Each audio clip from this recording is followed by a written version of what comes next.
Ah, hello. Welcome in. I wasn't expecting anybody today. No. You're very welcome in.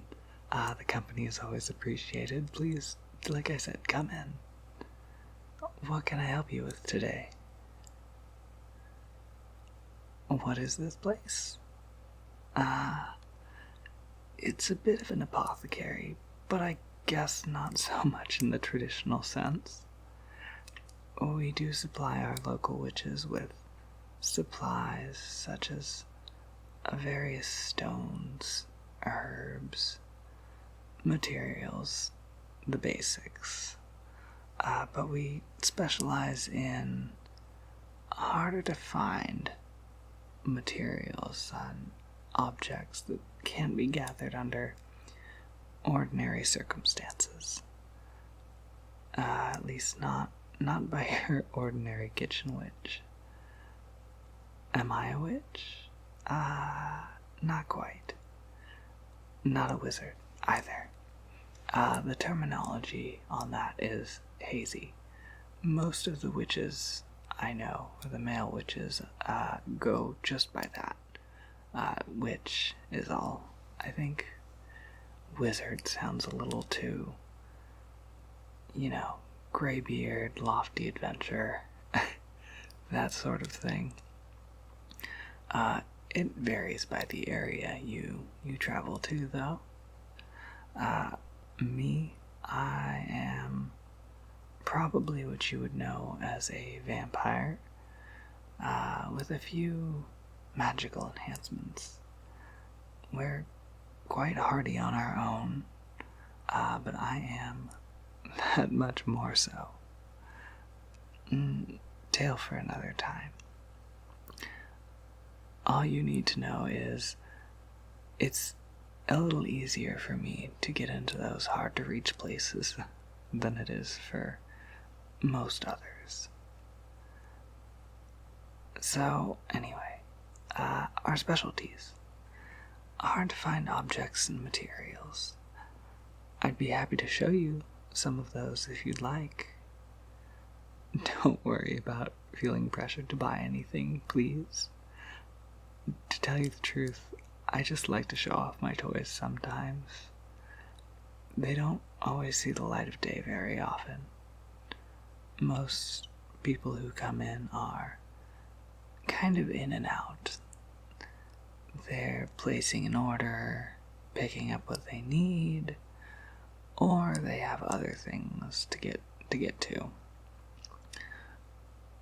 It's understandable, but like I said, I do enjoy getting to show off my toys then and again, so the company is welcome.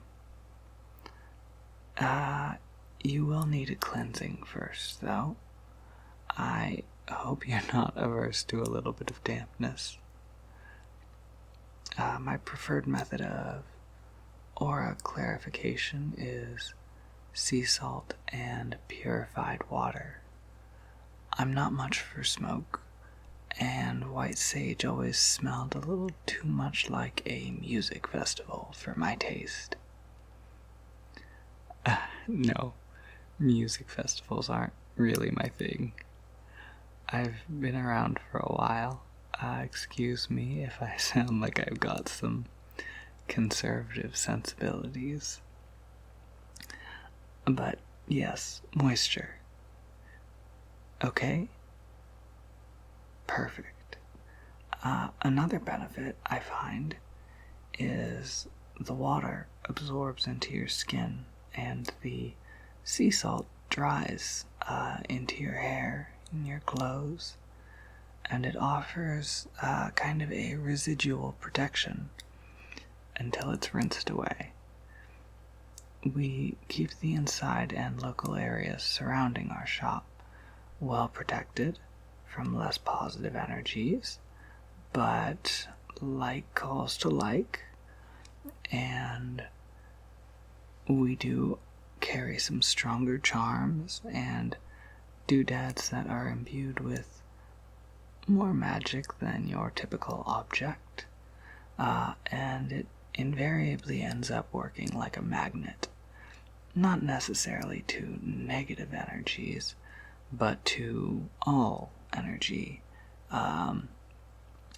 leaving the air a little more dense surrounding these parts. It happens with most shops of this sort.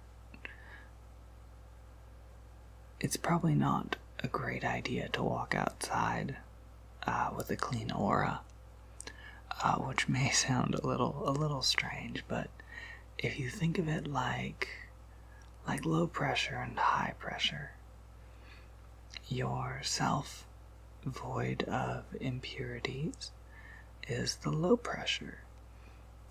Impurities are dense and heavy, the high pressure, and you'd likely end up with more negative energy than you came in with once you left and wandered far enough away for my local protections to offer less benefit.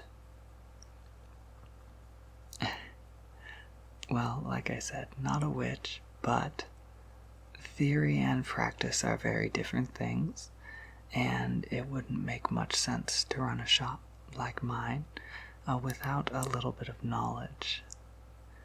I can do a few basic spells here and there, but that makes me a witch in the same way that cooking bacon and pancakes makes anybody else a chef.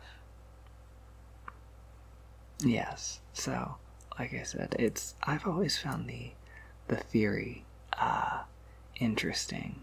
It's fun to read up on. Whether or not I'm actually using it much is a different story. Sorry. I got a little distracted. Can you give me a moment to find my purifying water? Thank you much. I know I've got it here somewhere. Somewhere.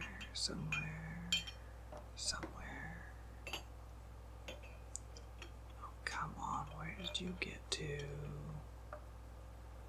Where did you go?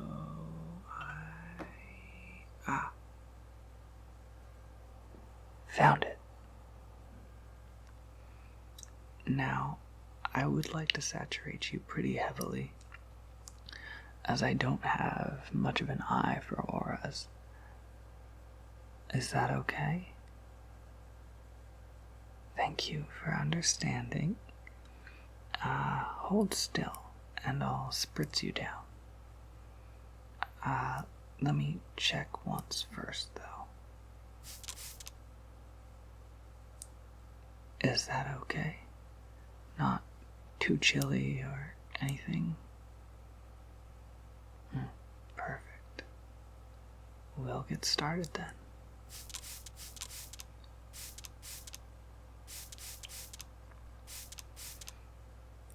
Arms up.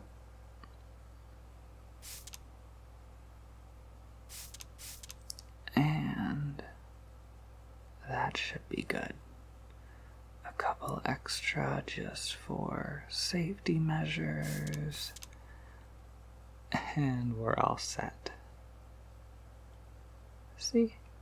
I told you it would just be a little damp. You're not exactly sopping wet or anything. Now, our first artifact isn't all too fun, but it does tie in with the clarification. Like I said, I don't have much of an eye for checking things myself.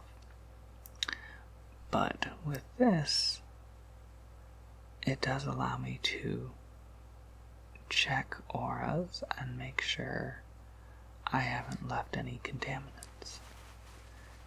It's a fun little piece that's recognizable to those less involved in magic as well. Here, do you recognize it? Yes, very good. It's the tool used with Ouija boards. A planchette.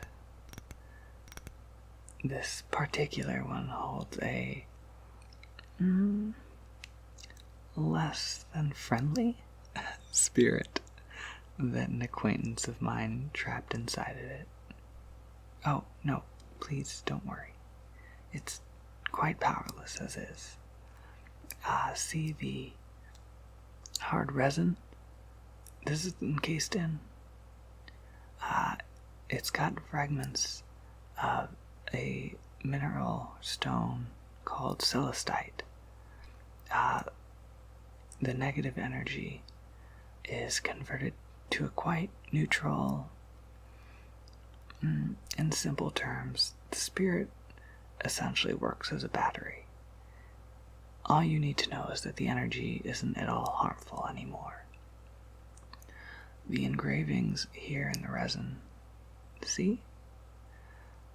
What those do is direct the energy to concentrate it in the window of the planchette. And when you hold it up like this, I can see your aura. And crystal clear it is. Wonderful. Would you like to see? Here you are. You don't have to hold it like you'll break it. I promise it's not fragile. Here, just hold it up just like that. Yes. There we go. So, just take a look. You should be able to see my... Huh? Do you mind if I take a look? Yes, that happens sometimes. Not to worry. Non-human energies can be a little much for it to handle sometimes. The window tends to fog up like that on me from time to time. It'll happen, like I said, with most non-human energies. Haven't seen it cloud up like that in a while, though. Still, a fun experiment. Let me get that sorted out and put away. It'll clear up over the next couple of hours. Not to worry. I have something a little more fun for you next. Let me pull that one out.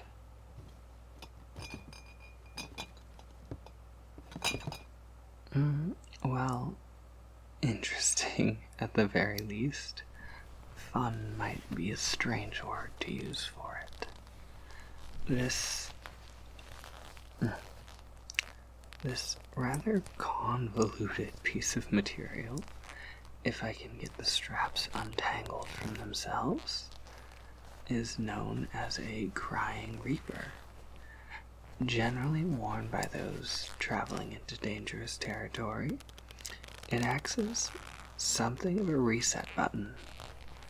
If by some unfortunate luck you would happen to be struck down while wearing a crying reaper, you would reappear at the last point you would put it on. They're quite hard to find. This is one of my own personal collection, though I've never actually used it.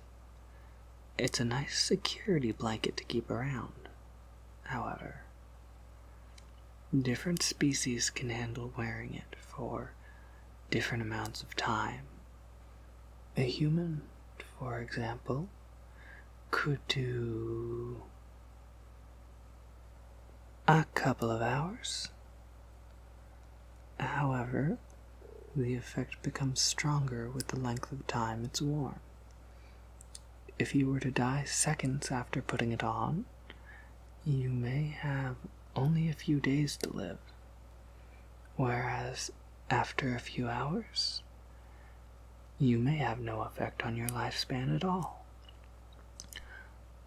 Some have even hypothesized that wearing it for long enough and using items like quartz generators, a stone full of energy to feed it, rather than allowing it to constantly feed off of your own energy. You could extend your lifespan. However, they are fickle little things and better reserved for a plan B or a plan X, Y, or Z if at all possible. I've got a penchant for rarities, and I do find the fickle nature a little bit fun. However, I'm sure I would find it less fun should I ever require its use. Well, I said they were interesting objects.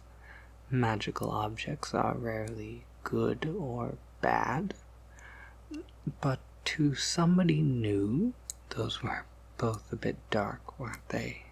My apologies. That wasn't my intention to show you anything quite so intimidating. This one is more lighthearted, I promise, though it doesn't look like much at first. Let me pull it out, and here we go. Yes, it's sand. Or at least that's what it looks like. This is referred to as a playbox.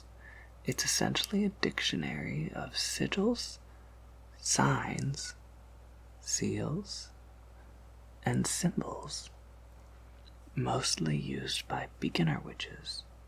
It's actually sentient in a sense, though it's quite ambivalent towards its users and its use. All you have to do is think of an intention, what you need a sigil for, give the sand a little tap, and it'll show you the best sigils to use for that end result.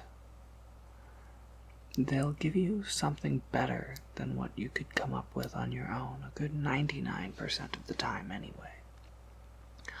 A lot of witches view them as a cheat, but I see it more like a tool. It's more like a mathematician and a calculator in my eyes. If you don't actually have to do the work, and you could very well be less correct by doing it yourself, what's the sense?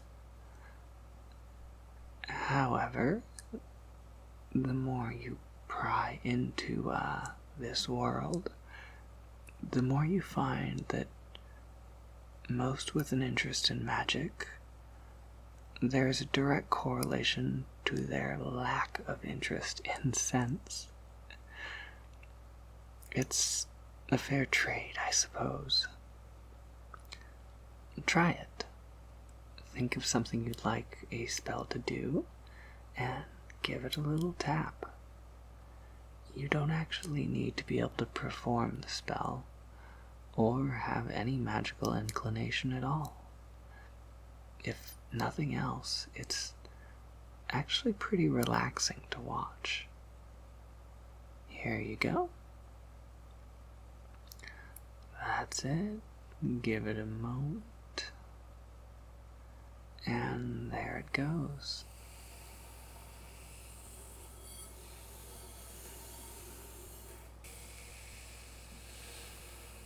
See?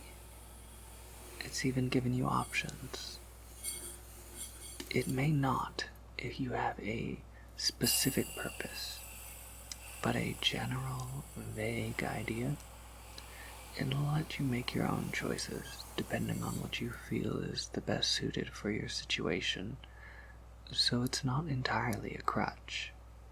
It is extremely helpful for beginners, however. Let's set that aside for now. This here will be the last item for today. It'll give you a reason to come back and see me. How does that sound? This is a stone called kyanite, but it's a variant often called compressed kyanite or trench kyanite. Both names refer to its creation process, in which it's left underwater in a trench for a long period of time. I don't mean to be a braggart, but this particular piece is quite possibly one of the strongest out there, as I did make it myself. I did mention I have access to places that most do not. Its strength increases both with the depth of the trench and with the time it's left alone. Though the mineral does have to be accustomed to being used in magic first, building its muscles in a way. Left unused, the kyanite will actually search for potential users and draw them to it. But the further from any cognizant being they are, the further they have to reach. They'll even try to reach sideways into parallel realities from time to time, if the distance is great enough for long enough. It's not loneliness or anything like that. You don't need to worry about its feelings. They are not at all sentient. It's more like the feeling you get when you sit too long and you need to stretch and flex. That's the reaction they're having.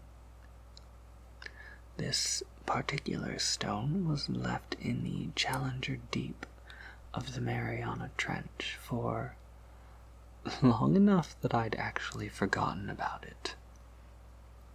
Upon retrieval, I couldn't sleep with it in the house without it taking me for a ride in an astral projection for a couple of months, but it has since calmed down. That's their main use, aiding in psychic travel.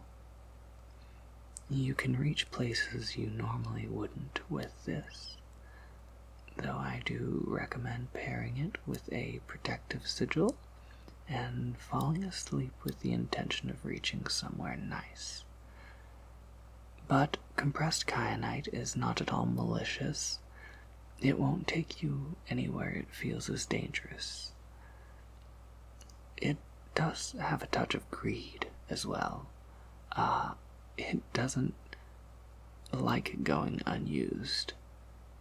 So, again, it won't take you anywhere it feels as dangerous, in part looking out for itself.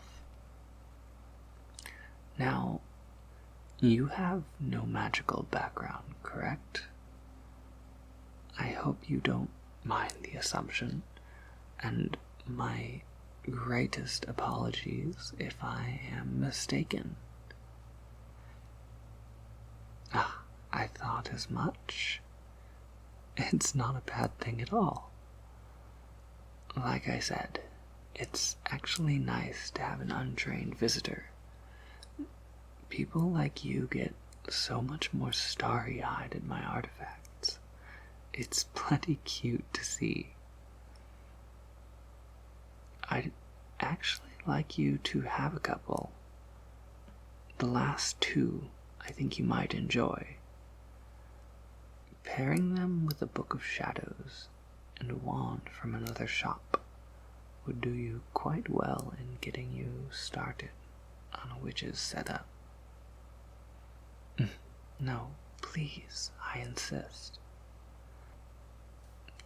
These two get no use around here, and while I would like the stone back, I'm confident in my abilities to make sure it returns to me eventually.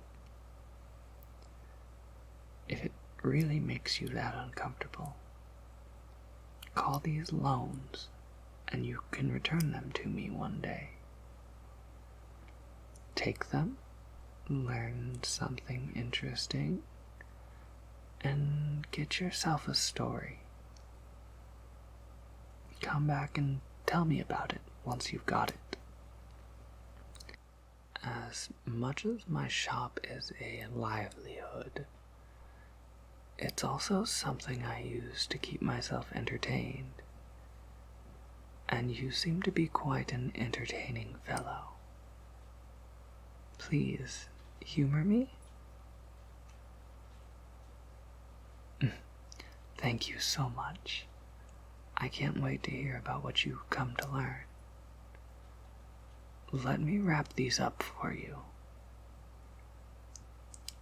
First, a couple spritzes of salt water to reset the both of them.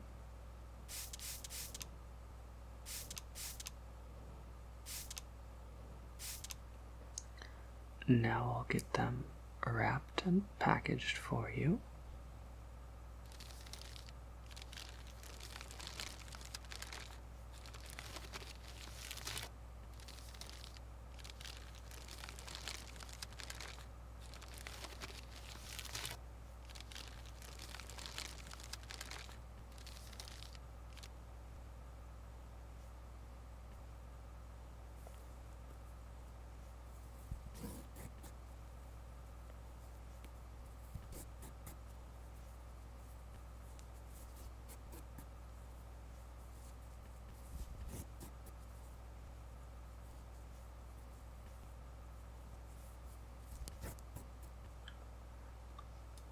And here you are, all set. Excuse me, but what was your name again? What a charming name. My name? Ah, it looks like I've got another customer. Yes, hello? I've got your order prepared for you. Give me just a moment, would you? It was fantastic meeting you. The pleasure was entirely mine. Come back to me with a story, all right? Enjoy yourself, and have a wonderful day.